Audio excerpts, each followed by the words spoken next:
I'm Sam Roberts of the New York Times, and welcome to the New York Times Close-Up. Broadway's big night, the Tony Awards, just a few days away. Among the musicals, Hadestown, which is based on a Greek myth, has the most nominations with 14. Ain't Too Proud, The Life and Times of the Temptations, not far behind with 12. Among plays, The Ferryman and To Kill a Mockingbird received 9 each. The New York Times' chief theater critics will give you their picks. But we begin with 2 I words, impeachment and immigration. President Trump threatening to slap tariffs on imports from Mexico unless that country does more to block the flow of illegal immigration. There's little question tariffs would hurt American businesses and consumers. Is Trump willing to roll the dice on the economy, his strongest selling point, to keep a campaign promise? Despite strong pushback from Republican senators, it looks that way. Mexico shouldn't allow millions of people to try and enter our country, and they could stop it very quickly. And I think they will. And if they won't, we're going to put tariffs on. And every month those tariffs go from 5% to 10% to 15% to 20% and then to 25%. And then there's mounting pressure on House Speaker Pelosi to begin an impeachment inquiry. More members of her caucus, although far from a majority, are pushing for that. So far, she's holding firm, but what would be the tipping point? 100 House Dems demanding impeachment, Trump ignoring a court order? Well, we'll hear from Eleanor Randolph and Clyde Haberman, both contributing writers for the New York Times. We ran a chart in the Times the other day at nytimes.com that I found kind of fascinating. It showed the impact that Mexican tariffs would have on various states, and states far from the border would be impacted a lot, states that would seem to be crucial to Trump in 2020. Well, you know, he's still this is Thursday, and he's still negotiating. This is supposed to go in, the first round is supposed to go into effect on Monday. So it's possible that with all this saber rattling, some of it might not happen. What really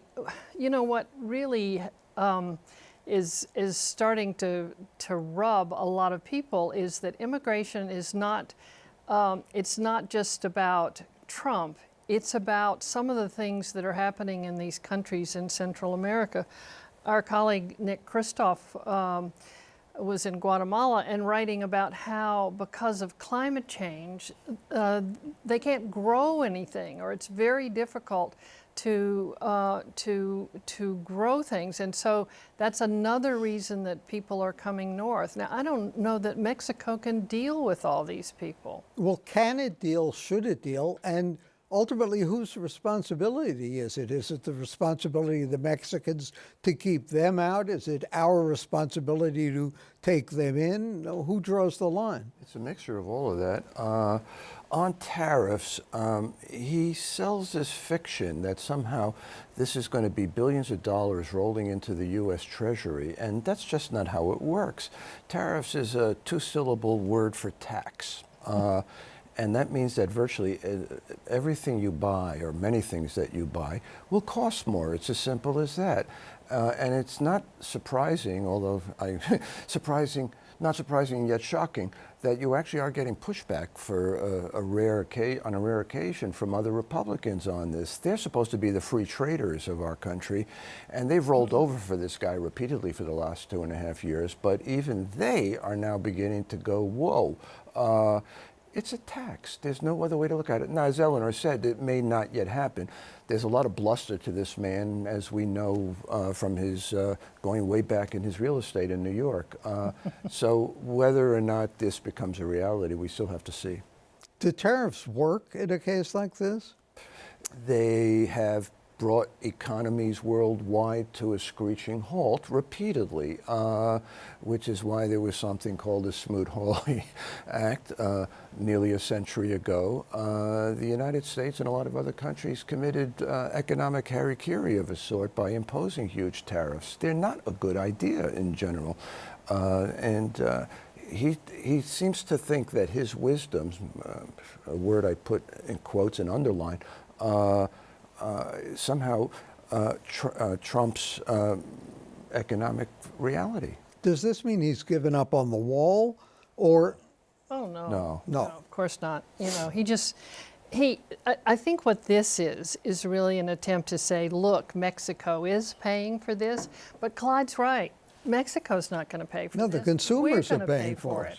You know, I mean, tomatoes, avocados, you know, people who love avocados. Cars. Cars are assembled in You Mexico. know, That's why Michigan is affected so much by tariffs. Right. That's right. And if you look at what he's doing with China, I mean, the economy is rolling along, but you just feel the rumble in the distance, and most of the high finance people are starting to go into sort of protection mode because what he's doing is simplistic and scary. Will this make Republicans in Congress move any closer to a compromise on immigration policy? I would doubt it. I certainly wouldn't put any money on a bet like that. You have in the Senate Mitch McConnell, who cares about really only one thing, and that's getting as many conservative judges as he can possibly appoint to the bench. After that, he's just Dr. No. The House, the Democratic-controlled House, is doing what a sensible House would do, which is pass a lot of bills, even while it is contemplating the possibility of an impeachment inquiry. But all these bills are just going to get stopped dead in the Senate. But at least, as you have said repeatedly, they could have a record. Absolutely. I mean, again, they can run next year on the do-nothing Republican Senate and let voters decide on that. But McConnell is an obstructionist of the most hypocritical sort. I mean, the laughable part of it is that after having blocked Merrick Garland 4 years ago, he now says, well, sure, if there's another court vacancy in 2020, he'd happily do it. The man has no principles, and apparently neither does his wife, the transportation secretary, Elaine Chao, who has been, she and her family have been raking in the bucks by what's going on in China with her family. There really is, this is an administration of grifters to a degree that we have not seen. Not that I was around, but probably not since Warren Harding back in the 1920s. All right, Teapot Hot Dome. dome. Yes, That's exactly. what I was going to say too. One thing that's fascinating, given Elaine Chao, is the Trump administration's position on China, and obviously winking or looking the other way when it comes to her. When you talk about Mitch McConnell and things grinding to a halt and the do-nothing Senate, presumably they would do nothing on impeachment. Where is that standing in the House, and what is the threshold for that for the Democrats and especially for Nancy Pelosi? You know, she said on Thursday, she said that her view of impeachment was that she really wanted to see Donald Trump not impeached, but behind bars. And that was a way of saying that what she really wanted is for him to lose in 2020. And that's the prime mission of the top Democrats, including Pelosi. Now, there are a lot of people who feel that there's no way a Democrat can win if the House has not gone through the impeachment process. And I think after watching Mueller, come out and sort of do these bizarre sort of double backflips to explain what he was talking about, that, the public really needs hearings and needs to see and hear some of the details of the Mueller report that are beyond. I mean, the report is, 4 inches thick. So most people won't see it. And so I think she has to make sure she brings not just the Congress along, but a lot of the country. How do you start on that trajectory without taking the final step toward a vote on impeachment? How do you hold hearings? How do you do investigations and say, but we're not going to impeach? Well, you could censure him, and Well, that's interesting. Peggy Noonan had a column on that in the Journal the other day, that forget about impeachment. It's not going to pass in the Senate anyway. What about censure? It's one possibility. The argument that there's no point going through this exercise because the Senate's going to stop it cold was one that held a lot of water for me for a very long time. It doesn't anymore because there is such a thing as enough is enough. At what point do our institutions of government make a statement that this man and his entire administration, frankly, are above and beyond the pale? I happen to think they are, and I don't know if enough Democrats in the House feel that way as well. Not yet. They're not all, despite the vast amount of attention given to her, they're not all Alexandria Ocasio-Cortez. So we again, I'm punting here. We shall see, but I think there's more of a mood for starting at least an impeachment inquiry than there had been, let's say, a month ago. It might ratchet up. Suppose they ask people to come testify and they won't come, and then it gets in the courts.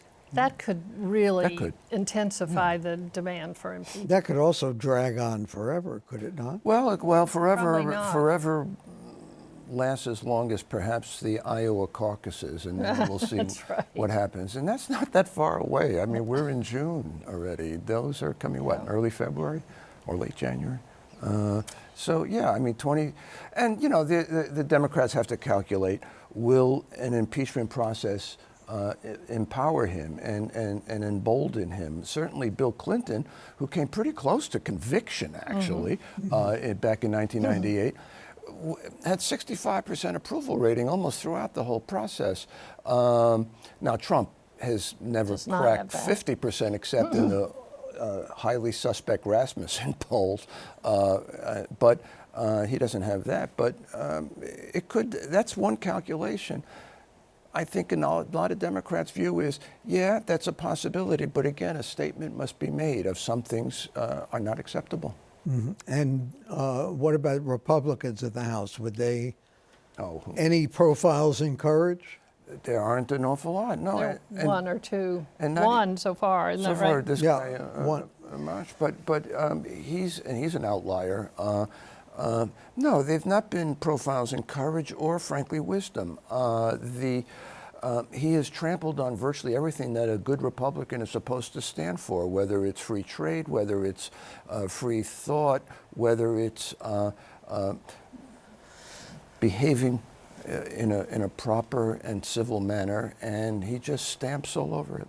Thanks to Clyde Haberman and Eleanor Randolph of the New York Times. Coming up next, we go from the Beltway to Broadway. The Tony Awards are this Sunday. The Times' chief theater critics are waiting in the wings with their picks for the winners.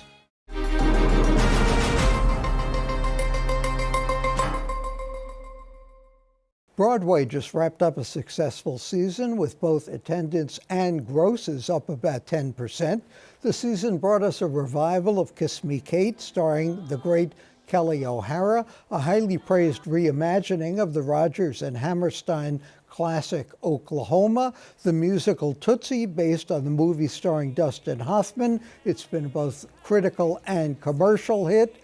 Bryan Cranston got raves for his performance in Network, also based on a movie. Jeff Daniels drew great reviews for his portrayal of Atticus Finch in To Kill a Mockingbird. So who will be the big winners Sunday night? The New York Times' co-chief theater critics, Ben Brantley and Jesse Green, are the Rodgers and Hammerstein of critics. They're with us to talk about the possible winners.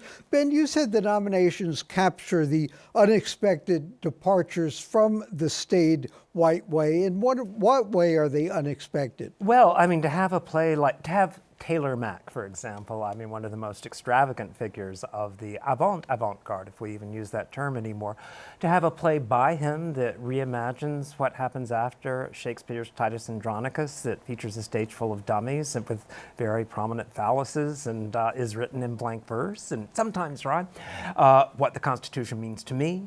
This Oklahoma, which is, you know, essentially an exegesis of a great document, an Oklahoma that strips the original into something very kind of scary and intense and still remains close to the form. None of those shows which we've seen on Broadway I think, 10 years ago, don't you? Or 5. Or I 5 think, even, yeah. Well, why is that? I mean, we always had the feeling Broadway was sustained, and in fact, the grosses are up because of tourists, large part because of musicals. What's driving this innovation? Well, the innovation and the increase in the box office are not necessarily quite parallel phenomena.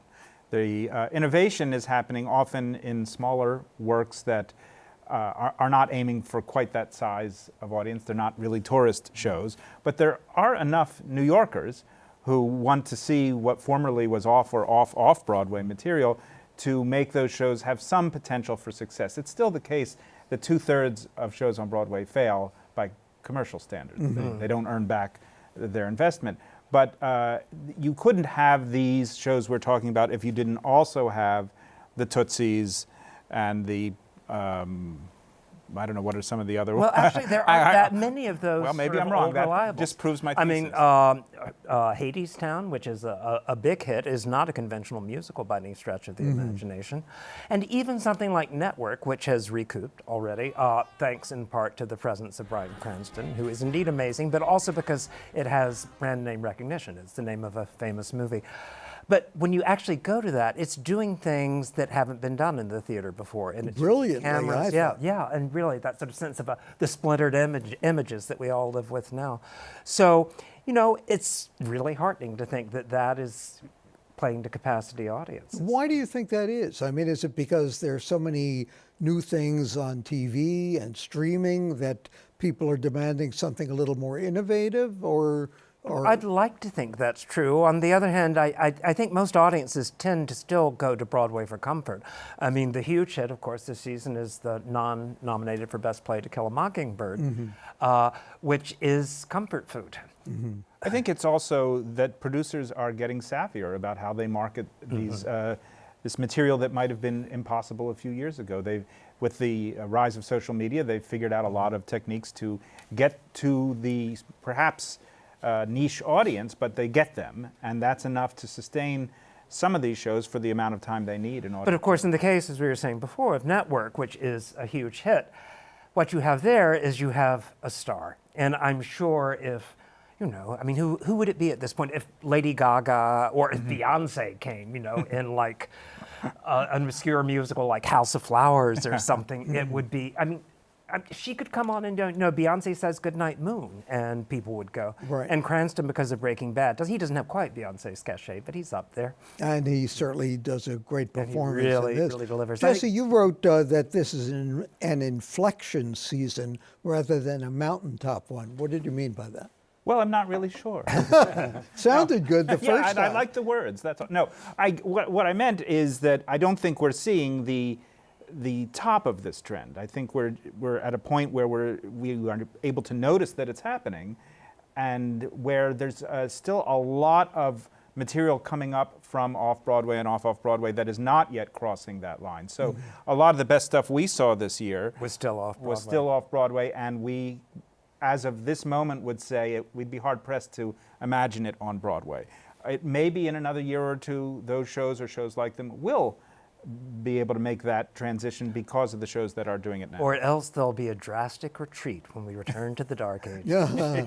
Well, speaking of which, I'm going to throw you a curveball. On the web, things have a tendency to disappear. In the paper, like the arts and leisure section, who will win and who should? You know, I hired someone to do that for me, so I really cannot Right, be I know held a friend did it responsible. for you. But this is what you wrote in the Times the other day. Any second thoughts as we approach the actual awards Sunday night? Well, our colleague, Michael Paulson, every year does a poll of a good, if not scientific sampling of the actual Tony voters, well over 100, and to see who they're going to vote for. And it's the closest we get to anything based in fact.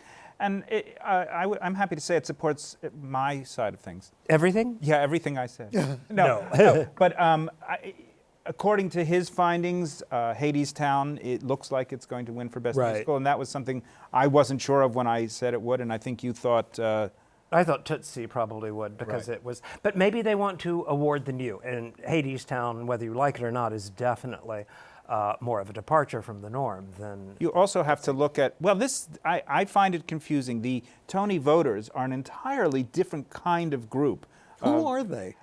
A lot of them are road producers, that is to say, people who have an investment in the possibility of these shows winning Tonys because then they can sell them to their theaters on the road. And nominated shows love to be able to say just before Right. Tony time, we're going on a national tour.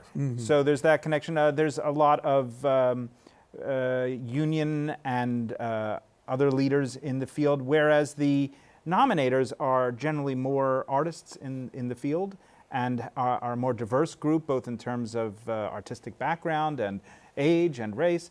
So I think you often see a division there, and yet Hadestown would seem to be the off-Broadway kind of choice.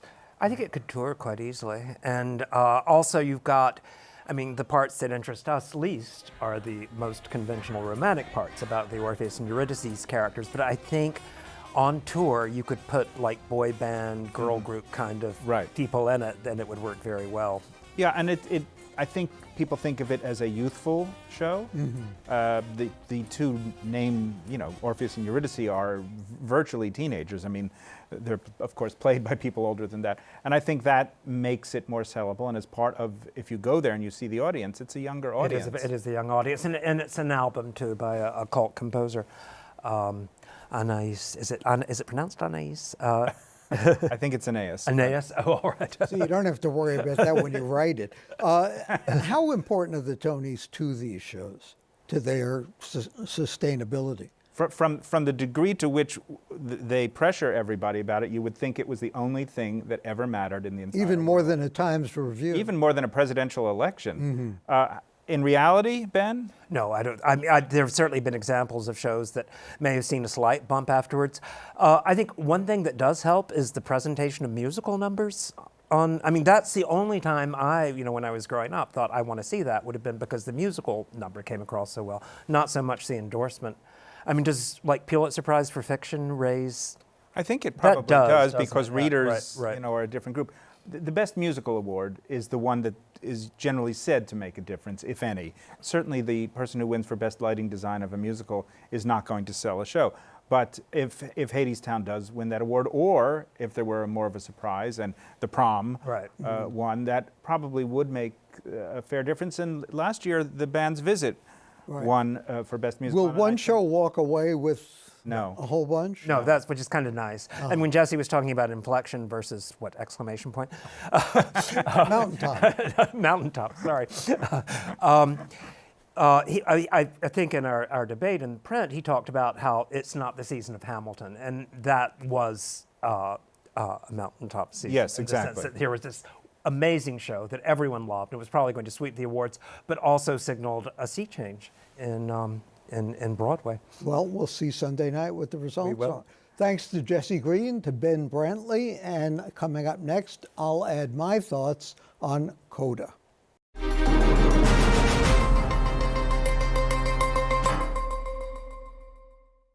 Cynics who claim all politicians are alike need to take another look at Albany.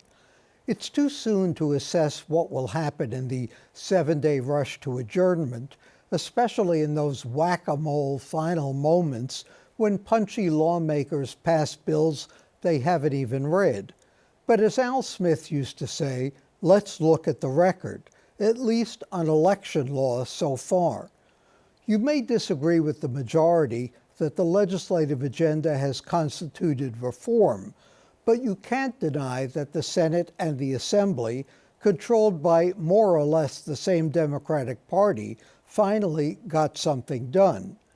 In this session alone, lawmakers approved early voting, pre-registration, online registration, expanded polling hours, and constitutional changes that would allow for same-day registration and no-excuse absentee voting. We've also been promised, but have yet to see proof, of campaign finance reform. Still, as Jerry Goldfeder and Myrna Perez wrote in their Law Journal column, Albany could further redeem years of shameful behavior by approving 2 more voting reforms before the session is over.